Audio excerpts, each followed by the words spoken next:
Olá pessoal, Felipe aqui falando. Hoje vamos discutir mais um pouco sobre manejo de via aérea aqui no YouTube e hoje quero falar com vocês sobre estratégias de manejo da via aérea. Temos várias possibilidades de fazer o manejo da via aérea na sala de emergência e eu queria conversar um pouco com vocês para saber qual estratégia vocês usam. Vocês têm algum embasamento científico? Como que vocês aprenderam? Foi através de algum livro, através de um estudo? Foi com algum colega anestesista? Foi com emergencista? Porque as estratégias variam muito de acordo com quem você aprende, por onde você aprende. E mais importante, aprender a dominar essas estratégias para saber usar da melhor forma possível. E hoje eu queria começar falando especificamente da sequência rápida de intubação. É a que eu vejo mais sendo utilizada na sala de emergência, é a mais comum de longe, a gente vê na sala de emergência atualmente, mas já não foi assim. Antigamente, a gente via muito em sala de emergência, em pronto-socorro, sala de trauma, usar uma sedação com analgesia e logo em seguida a tentativa de intubação. Era muito comum drogas como midazolam e propofol e com uma analgesia invariavelmente fentanil, e logo que o paciente perdia o drive respiratório era procedida a intubação orotraqueal sem uso de bloqueador neuromuscular. Com a chegada de alguns estudos de medicina de emergência de fora, com o conhecimento aí da medicina, do que era feito na medicina de emergência fora do Brasil, a gente foi migrando, foi mudando. Muita gente estudou por aquele livro de medicina de emergência, né, aquele manualzinho de medicina de emergência, e muita gente conheceu lá a sequência rápida de intubação e começou a usar essa sequência rápida. Por quê? Nos protocolos de via aérea difícil de anestesiologia, tinha a situação: não consegui intubar o meu paciente, eu acordo ele. Mas na sala de emergência isso não é possível. Você não conseguiu intubar seu paciente, você vai ter que fazer alguma coisa. Porque não existe a opção acordar o meu paciente e ele está ainda com a mesma doença que levou ele a ser intubado. Então isso não faz sentido. Então o que a gente vai fazer? A gente vai para um próximo passo, a gente vai tentar mais alguma coisa. Então, assim, não faz tanta diferença a discussão sobre bloquear ou não o paciente na sala de emergência. Porque se eu bloquear e não conseguir intubar, eu vou para um próximo passo, eu vou para o plano B. Não existe a possibilidade de reverter o bloqueador neuromuscular ou esperar ele passar o efeito, e aí eu mantenho a via aérea com necessidade de ser uma via aérea protegida. Então, eu mantenho a indicação da intubação. Uma vez que eu cedei o meu paciente para intubar, não teria malefício em bloquear. Então, pensando na estratégia sedação, bloqueio, qual das estratégias seria a melhor para usar na sala de emergência? E como os anestesistas desenvolveram a técnica de sequência rápida de intubação para usar em situação de paciente estômago cheio, pensar, nossos pacientes da emergência sempre estão de estômago cheio, seja ele na emergência em sala de emergência, seja em enfermaria, muito comumente em UTI, os pacientes não costumam estar em jejum. É pensado em usar a sequência rápida de intubação, que faz sentido. Paciente na sequência rápida, a gente tenta não ventilá-lo, para não causar um aumento da chance dele broncoaspirar, dele regurgitar e broncoaspirar durante o procedimento. Então, foi por isso que foi pensado a sequência rápida de intubação nesse contexto de emergência. Faz sentido, a gente, com o bloqueador neuromuscular, a gente aumenta muito a chance de conseguir intubar na primeira tentativa. Facilita muito a laringoscopia, o bloqueio neuromuscular. O outro benefício do bloqueio neuromuscular é facilitar a ventilação com bolsa válvula máscara. Então, na situação que a gente não conseguiu intubar na primeira tentativa, quando a gente tenta ventilar, depois que fez o bloqueador neuromuscular, é muito comum que seja mais fácil ventilar o paciente, ele ventila melhor. E o prejuízo disso, né, seria que a gente tem que conhecer primeiro os efeitos adversos dos bloqueadores neuromusculares, e um outro seria a situação: não consigo intubar, não consigo ventilar. Nessa situação, na emergência, não consigo intubar, não consigo ventilar, não intubo, não ventilo, é uma situação que a gente tem que tomar alguma decisão, a gente vai ter que fazer alguma ação. porque o nosso paciente pode evoluir com parada cardiorrespiratória por hipóxia a qualquer momento. E mesmo se ele desenvolver uma parada cardiorrespiratória, o principal objetivo dessa parada vai ser reverter a causa, além de fazer as manobras de ressuscitação. E nesse momento a gente tem um problema muito importante, porque não conseguimos entubar esse paciente. Vamos chamar ajuda sempre, né? Vamos ver se a pessoa mais capacitada está no local. Se não tiver, a gente vai chamar, a gente vai reavaliar material, ver se tem alguma coisa que dá para melhorar. A gente vai tentar sempre, na primeira tentativa da intubação, já ir com a melhor laringoscopia possível, com a melhor técnica possível. Mas vamos revisar para ver se tem alguma coisa para melhorar, mantendo sempre a calma. E se ficar atento que se o nosso paciente parar, a gente vai precisar começar as manobras de ressuscitação, que vai dificultar ainda um pouco mais o manejo da via aérea. Mas enfim, estamos lá na nossa situação, não intubo, não ventilo, a gente tem essa possibilidade de lançar a mão de um dispositivo extraglótico, tentar passar, por exemplo, uma máscara laríngea e ver se isso resolve o nosso problema. Quando a gente passa a máscara laríngea, a gente tira a oxigenação, a ventilação que está aqui na região do rosto e coloca ela lá na região da glote. Então a gente diminui os problemas que tem nesse caminho, então aumenta a chance de conseguir. Mas existem situações que isso não vai resolver. A gente recentemente viu na situação de angioedema, o edema limita totalmente a passagem e o funcionamento da máscara laríngea. Não vai funcionar. Nesse caso, e essa tentativa, ela é para ganhar tempo, na verdade, porque a máscara laríngea ela não é uma via aérea definitiva, e nesse período, enquanto você prepara uma via aérea definitiva, que nesse caso, por cima não deu, né, pela intubação não deu, vai ser uma via aérea cirúrgica.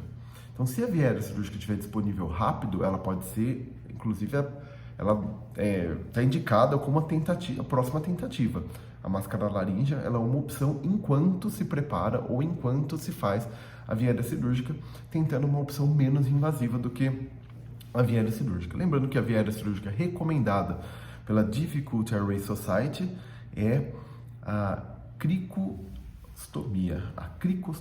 Então a gente não vai abordar a traqueia. A gente vai achar a membrana cricoide, que é essa que fica logo acima da cartilagem cricoide, abaixo da cartilagem tireoide, e ela que vai ser abordada. A via aérea vai ser abordada pela membrana cricoide. Isso é muito importante, porque a via aérea mais rápida possível, a via aérea cirúrgica mais rápida possível, e é por ali que a gente vai conseguir a mais rápida possível. A estratégia varia, mas o que é importante nessa situação, não entubo, não ventila, alguma medida tem que ser feita. Não foi possível passar máscara laríngea, uma opção é a via aérea cirúrgica. Então, na sequência rápida de intubação, se eu não conseguir ventilar, se eu não conseguir oxigenar, não conseguir intubar, alguma coisa eu vou ter que fazer. A parte positiva é que o sucesso dela é muito alto, mesmo para profissionais não muito experientes na emergência, mas a gente pode se deparar com essa situação muito crítica, muito difícil, e que decisões difíceis têm que ser tomadas. E a via aérea cirúrgica, eu costumo falar com os residentes que é mais difícil decidir do que fazer. Fazer até que o procedimento não é tão complexo na maioria das vezes, mas tomar essa decisão é muito difícil. É um momento muito complexo aí da emergência do manejo da via aérea. Uma outra coisa, então, uma outra estratégia possível, então na sequência rápida é uma estratégia possível e disseminada, é muito comum fazer, e a principal contraindicação da sequência rápida de intubação é a via aérea difícil. Se eu sei que eu tenho uma via aérea difícil e eu tô imaginando que é muito grande a chance de encaminhar para uma via aérea cirúrgica, essa não é uma boa estratégia. Eu vou tentar uma outra estratégia que aumente a minha chance de intubação. Na via aérea difícil, a minha dificuldade é a laringoscopia, que eu não sei como que vai estar. Então eu não sei se eu fazendo a laringoscopia eu vou conseguir intubar esse paciente ou não. Há outras possibilidades. A primeira possibilidade que inclusive é usado por anestesistas, se for ver lá no ATLS, é a opção que ele vai dar, é a awake intubation, intubação do paciente acordado. Mas quando você vai avaliar no paciente acordado, raramente na emergência o nosso paciente está colaborativo. E um dos critérios para que ela dê certo é o paciente ser colaborativo com a gente. A gente vai fazer analgesia, né? Vai fazer uma topicalização ali da região onde vai passar o tubo e o laringoscópio, mas não é tão simples, principalmente com o laringoscópio. Um fibroscópio, pouco mais confortável, mas ainda assim tem muito nosso receptor na região da traqueia, receptores de dor, então a gente precisa fazer uma anestesia ali do local. E a gente pode ter grandes dificuldades com isso, de fazer essa analgesia adequadamente e principalmente no paciente que não colabora. Uma opção que eu queria trazer para vocês é o Kolbe, a estratégia de Kolbe, conforme foi publicado no artigo original sobre esse tipo de intubação, ou o KFI, como o George Kovacs, o emergencista americano que fala bastante de via aérea, fala que é a Ketamine Only Breathing Intubation, ou o QFI, Ketamine Facilitated Intubation. Então, eu vou fazer uma intubação acordado, mas eu vou facilitar essa intubação com a ketamina. Qual que é a ideia? Em vez de eu sedar o meu paciente e bloquear, eu faço a ketamina, que tem aquele efeito dissociativo. Eu não vou fazer ela numa dose rápida, que pode induzir ao bolus. Eu vou fazer ela bem lento, para o meu paciente devagar entrar num estado de dissociação. E nesse estado de dissociação, o paciente não perde o drive respiratório, ele mantém a respiração. E a ketamina tem um efeito adrenérgico que leva ao broncodilatação. Então o paciente pode até ter um aumento no volume minuto. Ele mantém o drive respiratório central, né? E com a broncodilatação pode aumentar o volume minuto, respirar melhor. Nessa hora, com o meu paciente respirando com oxigênio ali para ele, oxigenando o meu paciente, eu posso deixar uma oxigenação ativa, não aquela oxigenação apneica que a gente vai discutir mais para frente aqui na sequência rápida de intubação. Eu consigo laringoscopar meu paciente enquanto ele respira. Não vai ser tão fácil, a gente falou já que o bloqueador neuromuscular facilita a laringoscopia, não vai ser tão fácil laringoscopar, mas se eu não conseguir, meu paciente respira. Eu estou numa situação que eu estou controlado, eu tenho tempo, eu posso trocar lâmina, eu posso pegar bugie, eu posso mudar a lâmina do videolaringo, eu posso tirar o tubo, fazer um ajuste, eu tenho tempo, eu ganhei tempo, essa é a diferença. No paciente da sequência rápida, uma vez que eu bloqueei, uma vez que eu sedei ele de forma profunda e eu fiz a ketamina em bolos rápido, o paciente entra em apneia. E até o bloqueador neuromuscular funcionar, ele não está em condições ótimas para intubação. E mesmo depois que o bloqueador neuromuscular funciona, se eu não consigo, aquele tempo que eu demoro para passar o tubo e fazer a primeira ventilação, meu paciente está em apneia, não está respirando, eu fico totalmente dependente da pré-oxigenação. E o oxigênio acaba sendo um problema maior, porque o CO2 a gente logo em seguida deixa um volume minuto um pouquinho mais aumentado, a gente vai conseguir lavar esse CO2. Mas a oxigenação pode chegar a uma saturação de oxigênio abaixo de 80%, uma saturação grave em pouquíssimos minutos, entre a primeira e a segunda tentativa de intubação. Isso é um grande problema. Com o KFI, ou Kolbe, né, com a técnica de Kolbe, eu tenho esse benefício, que eu tenho tempo para avaliar melhor minha via aérea. Consigo ver a via aérea, consigo passar o tubo, via aérea garantida, agora eu começo a sedação, ligo meu paciente no ventilador, consigo conforme a doença do meu paciente crítico. Eu vejo a corda vocal, mas numa situação, uma condição meio difícil e eu tenho dificuldade de passar o tubo, eu posso ter deixado ali um bloqueador neuromuscular pronto e fazer o bloqueador neuromuscular passar o tubo. É uma possibilidade. Então, já laringoscopei meu paciente, eu tô vendo corda vocal, mas está difícil de passar. Eu posso fazer o bloqueador neuromuscular. Você tá fazendo uma coisa que você começou por uma técnica de Kolbe e passou por uma técnica que a gente chama de Delayed Sequence Intubation. Aquela intubação de sequência atrasada, não tem um nome muito apropriado ainda para o português. Que é uma opção, a Delayed Sequence Intubation, para quando o paciente quando você tem dificuldade de pré-oxigenar seu paciente. Você faz a ketamina, que mantém o drive, aumenta o volume minuto, para pré-oxigenar bem o seu paciente, e depois você faz o bloqueador neuromuscular. Quando o bloqueador neuromuscular faz efeito, você faz a laringoscopia e você não tem tempo de apneia também, nesse caso. O O paciente mantém o drive respiratório, você fez a ketamina devagar. Enfim, resumindo aqui, estamos perto dos 15 minutos, a ketamina é um ajudante, principalmente nas situações de via aérea difícil.